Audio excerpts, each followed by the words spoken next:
Bonjour à tous et bienvenue dans cette nouvelle vidéo. Et aujourd'hui, comme vous pouvez le constater, changement de décor. Vous voyez, on est en plein Stranger Things puisqu'on voit derrière moi la fameuse horloge qu'on aperçoit dans Stranger Things. Bon, blague à part, on ne va pas évidemment parler de Stranger Things aujourd'hui, car même en vacances, je pense à vous, ce sera la seule vidéo tournée de la semaine, puisque on doit évidemment parler de Better Call Saul, saison 6, épisode 11. Et alors attention, cet épisode intitulé carrément Breaking Bad. Bon, et là, j'avoue que ça me fait un peu de peine parce que j'ai vu beaucoup de monde s'exciter sur Twitter quand les showrunners, la page officielle de Better Call Saul a annoncé le titre de l'épisode, Breaking Bad.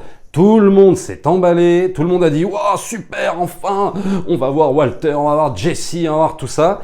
Sauf que moi, j'avais toujours ce truc de me dire « Attention, Vince Gilligan derrière, attention, nous n'aurons pas ce à quoi on doit s'attendre. » Alors, même si évidemment, dans cet épisode, c'est pas un spoiler que de le dire, puisqu'on le savait, on verra Walter et Jesse. Pour l'instant, je n'en parle pas, j'en parlerai un petit peu plus tard dans la vidéo, mais très sincèrement, c'est pas vraiment ce à quoi s'attendait. Et en fait, on a plus su évidemment un épisode consacré à Gene Takavik. Moi, c'est ce que j'avais prévu depuis un petit moment en vous disant, je pense que maintenant, les épisodes finaux de Better Call Saul, ça va être évidemment dans cette timeline-là. Bon, et effectivement, ça continue.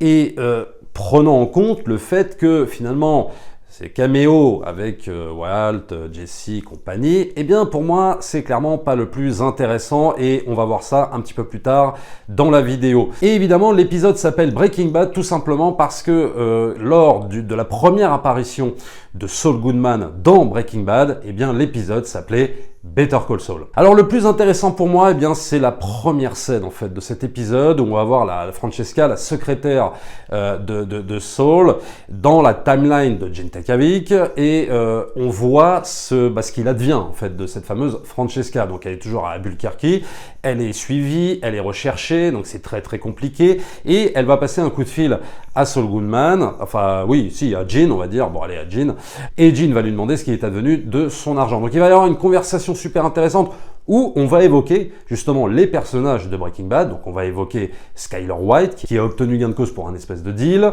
On va parler de Jesse Pinkman qu'on a retrouvé à la frontière. On va parler de Will. On va parler de plein de personnages de Breaking Bad. Mais surtout le plus intéressant, c'est qu'on va évoquer Kim Wexler. Voilà, Kim Wexler, donc qu'il n'est pas morte, donc on va relever tout de suite cette théorie de genre elle est morte, et j'avoue que j'étais le premier à en parler, bon voilà, mea culpa, mais on va parler évidemment de Kim, on va l'évoquer, et comme quoi elle chercherait à joindre Gene et tout ça, et donc va s'en suivre une scène où il va essayer de la joindre, donc d'une cabine téléphonique, et là, on ne sait pas s'il arrive à la joindre au téléphone, puisque le son est coupé, on n'entend rien, plan large sur la cabine de téléphone, on revient sur Gene, et là, il s'énerve, il a envie de tout péter. C'est marrant parce que cette scène fait penser évidemment à une grosse scène des Affranchis où De Niro pète une cabine téléphonique. Donc, scène super intéressante, puisque on sait maintenant que Kim est toujours là, donc on peut avoir espoir effectivement pour ceux qui émettaient les théories de se dire oui, on risque de voir Kim Wexler dans les tout derniers épisodes, pas peut-être dans l'avant-dernier, peut-être dans le dernier, il va forcément y avoir un truc entre Gene Takavik et Kim Wexler. Là maintenant c'est clairement acté, donc ceux qui ne croyaient pas évidemment à la fin du personnage qu'on avait vu dans l'épisode 9 en disant oui on la reverra pas, non très clairement bien sûr qu'on la reverra, c'est maintenant ça me paraît assez évident, mais on n'en sait pas plus parce que c'est vrai que le cœur de Better Call Saul, enfin en tout cas un des cœurs, parce qu'il y en a plusieurs, un des cœurs de Better Call Saul, c'est évidemment Kim. Évidemment, c'est l'intérêt principal. Et puis surtout, évidemment, de nous parler de ce fameux Gene Takavik. Donc maintenant, on est même sûr que les showrunners vont aller vers ça. C'est-à-dire que on sait ce qu'il advient de Jimmy McGill, on sait ce qu'il advient de Saul Goodman, mais Gene Takavik, on n'en sait rien du tout. Est-ce qu'il va finir en prison? Est-ce qu'il va mourir? On n'en sait que dalle. Donc en fait, tout l'intérêt est là. Et donc c'est pour ça qu'on nous baladait avec ces flash-forward en noir et blanc au départ, sans trop savoir où on allait. Et puis maintenant, bon bah on a compris quoi. On a compris que les épisodes finaux vont être évidemment sur lui. Et c'est évidemment tout l'intérêt de cette série. Alors après, on a une énième arnaque de Jin Takagi qui va entraîner ses complices dans des vols de papier, de cartes bleues, de trucs fiscaux, etc. Et puis il va vouloir s'attaquer à un cancéreux. Alors non pas Walter White puisqu'il est décédé, mais à un autre, et apparemment il peine à convaincre ses complices de faire cet énième coup. Lui il va le faire quand même, d'où peut-être la justification aussi de l'appellation de l'épisode Breaking Bad, parce que là clairement Jin Takagi il devient vraiment mauvais, et donc ça pour moi c'est toute la justification du titre. Donc ça évidemment on a le droit à plusieurs séquences très intéressantes de l'énième coup en fait de Jin Takagi par rapport à ça. Et puis fatalement on en arrive évidemment au fameux caméo. Alors attention, spoiler intense, puisqu'on arrive là maintenant au fameux caméo de Walter White et de Jesse Pinkman. Autant vous dire, je vais pas vous raconter d'histoire, j'ai été quand même assez moyennement convaincu par cette apparition, par ces caméos. Je vais vous dire les raisons. Bon, déjà, moi, j'étais pas très chaud, en fait, de les voir. Quand on les a annoncés, il y a fort longtemps maintenant dans la série, je me disais, ouais, ok, au début, il y a quelque chose d'excitant, effectivement, de revoir Walter White et Jesse Pinkman. Et puis, au fur et à mesure qu'on avance dans Better Call Saul, tu te dis, ouais, ok, mais quel est l'intérêt, en fait, de les montrer si c'est pour nous montrer des choses finalement qu'on sait déjà. Et honnêtement, je trouve que c'est un peu le cas. À part une scène dont on va parler juste après, mais pour l'instant, cette première scène dans le camping-car, très honnêtement, j'ai été très moyennement convaincu. Tout simplement déjà par l'apparence de Aaron Paul, de Jesse Pinkman. Pour moi, là, ça y est, il est trop vieux, quoi. C'est-à-dire que là, je le vois, pour moi, il a pris trop de maturité, si tu veux, entre l'épisode qui s'appelle Better Call Saul, saison 2 de Breaking Bad, tu le regardes, et là, maintenant, il tente d'être raccord avec cet épisode-là, mais je trouve que il a trop pris en masse, il a trop pris en presque, ouais, je te dis, en maturité. Enfin, je reconnais plus vraiment le personnage de Jesse Pinkman là, tel qu'il est là. Je le reconnaissais beaucoup plus dans El Camino, par exemple, et à mon sens, El Camino, où les gens ont râlé, mais qui était à mon sens bien plus intéressant que ce caméo-là, puisqu'on en apprenait beaucoup plus sur Jesse Pinkman post-Breaking Bad. Là, très sincèrement, moi, c'est ce que je redoutais un peu. On n'apprend rien, quoi. C'est-à-dire qu'on nous remet... Tu sens que les showrunners sont obligés de le faire parce que on a promis qu'ils seraient là, on a promis que les deux feraient des caméos et que ils sont un peu emmerdés, qu'ils doivent le faire. Voilà. Mais tu as l'impression qu'ils le font histoire de le faire et que finalement il n'y a pas vraiment autre chose à dire. Deuxième chose, encore sur la forme, c'est des détails, mais je trouve que le camping-car, il a pris une espèce d'allure comme ça, c'est vachement grand. T'as l'impression que le camping-car, je sais pas, il a pris 10 mètres de plus, alors que c'est quand même un camping-car assez étroit, assez dégueulasse.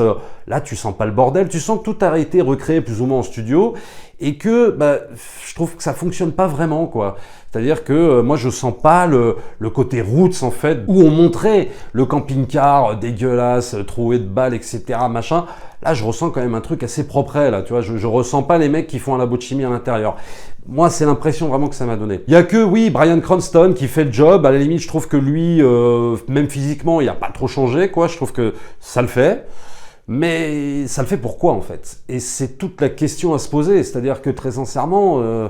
Bon voilà, alors Saul voit que Walter White tousse, donc il se demande ce qu'il a, etc. Donc il ne le sait pas, donc on évite évidemment le dialogue trop attendu, je suis cancéreux, machin. Bon, ça on le dira un peu plus tard, et c'est ça aussi la force d'écriture. Mais très sincèrement, vraiment, je vous le dis, vous me direz dans les commentaires, mais j'ai pas été très convaincu par cette fameuse scène flashback, où oui, alors évidemment on évoque Lalo, forcément, puisqu'on en parle dans Breaking Bad de Lalo, mais sans savoir qui c'est, évidemment, à l'époque, on regarde Breaking Bad. Maintenant, on sait qui c'est. Bon, qui c'est ce Lalo, machin, etc.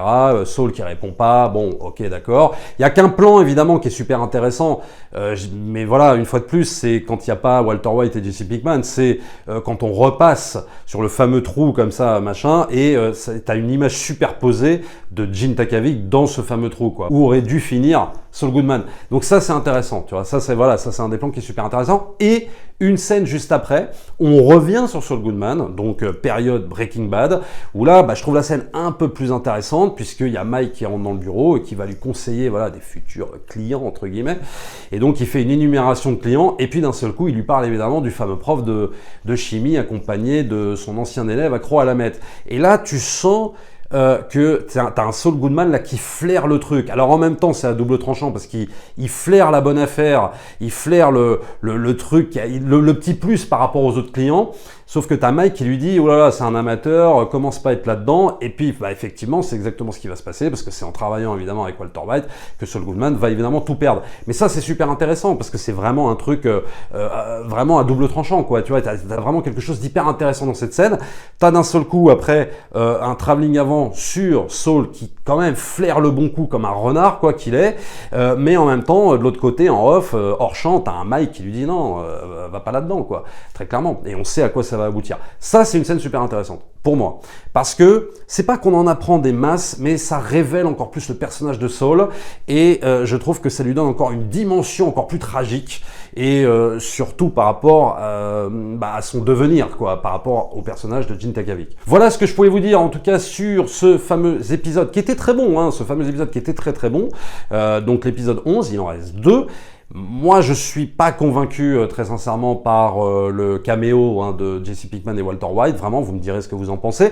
Il y a qu'un truc qui est intéressant, c'est de voir le parallèle de montage entre la timeline Gene Takavik, donc qui rentre chez le mec, et où il va voir Walter White, donc pour le convaincre de faire affaire. Hein, donc, mais ça, après, on sait ce qui se passe, donc je vois pas trop l'intérêt dans des épisodes ultérieurs, c'est-à-dire dans l'épisode 12 et l'épisode 13, de remettre du Walter White. Très sincèrement, je pense pas qu'on les revoit, puisque maintenant l'info, on la connaît, on sait très bien ce qui se passe. Voilà ce que je pouvais vous dire, mais sinon tout le reste est évidemment toujours aussi brillant. Mais c'est juste que Vince Gilligan et Peter Gould, je pense que le fanservice, c'est pas fait pour eux. Voilà, c'est tout ce que je dis. Moi, j'avais aimé El Camino, c'était quand même c'était assez blindé en fanservice, mais je trouve que ça passait largement. Là, je trouve que ça passe pas, et tu sens que c'est quelque chose qui les fait chier, en fait, le fanservice, et qu'ils aiment pas ça, parce qu'ils savent pas quoi en faire, en fait. Voilà. Et donc, je pense qu'il vaut mieux qu'ils s'abstiennent. Je pense qu'ils valent beaucoup mieux, justement, Vince Gilligan et Peter Gould, que de faire du fanservice, et que l'intérêt réel de Better Call Saul, et c'est pour ça que j'enrageais un petit peu quand je disais les trucs, les mecs, ils en pouvaient plus de voir Walter White et Jesse Pinkman. Tu avais juste envie de leur dire, non mais on s'en fout, quoi. C'est pas l'intérêt de les revoir, on s'en branle de ça, quoi. Mais très franchement, quoi. L'intérêt, c'est Saul, quoi. L'intérêt, c'est Gene, c'est Jimmy McGill. L'histoire avec Jesse Pinkman et Walter White, on l'a eu. C'est brillant, ça s'appelle Breaking Bad, c'est un chef-d'œuvre, c'est une des meilleures séries au monde, oui. Mais on l'a déjà eu, quoi. Stop. Et donc, est-ce que ça valait le coup de les revoir vraiment? Moi, je trouve pas. Et ça se voit dans cet épisode. Voilà ce que je pouvais vous dire. Abonnez-vous à la chaîne si c'est pas encore fait, likez, partagez comme d'habitude. Et nous, on se retrouve très très vite pour une prochaine vidéo. Et ça risque de se retrouver d'ailleurs pour la review de l'épisode 12 de Better Call Saul. Allez, ciao!